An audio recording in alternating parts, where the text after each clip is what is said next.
আপনাদেরকে বলছিলাম বিএনপি ক্ষমতা আসলে থাকতে পারবে সর্বোচ্চ 3 বছর। আজকে সময় আরো কম মনে হইতেছে।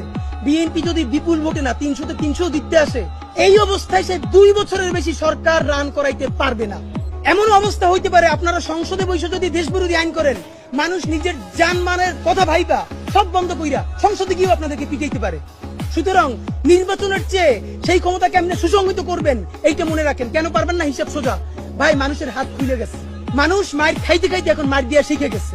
আপনি যত তারে একটা বাজে কথা বলবেন, আপনি 3টে বাজে কথা শুনবেন। আপনারা তখন যত ইংলিশে মব বলার চেষ্টা করেন, তাতে আপনারা টিকতে পারবেন না। সুতরাং আপনারা জনতার রাজনীতিতে ফিরেন। এই যে আগে যারা আওয়ামী লীগ চেটেছে 15 বছর ধরে, সেই চাটাটা এখন জিব্বাটা একটু একবার কুড়ি করে বিএনপির দিকে জিব্বা বাড়িয়ে দিয়েছে। এটা বিএনপিকে বলতে হয় না আমাকে চাটো, কারণ সে জানে আগামী এখন আবার বেশ কিছুদিন ক্ষমতায় বিএনপিকে থাকবে। সুতরাং প্রচুর পরিমাণ বিএনপিকে চাপতে হবে। আপনারা নইলে আপনারা বলেন কোন নৈতিকতার দায়ে আপনারা, আমি 3 থেকে 4টা মিডিয়া হাউসের ভাইদের সাথে ইনফরমালি কথা বলে বোঝার চেষ্টা করছি যে ভাই সত্য করে বলেন আপনারা কি এটা জানতেন না?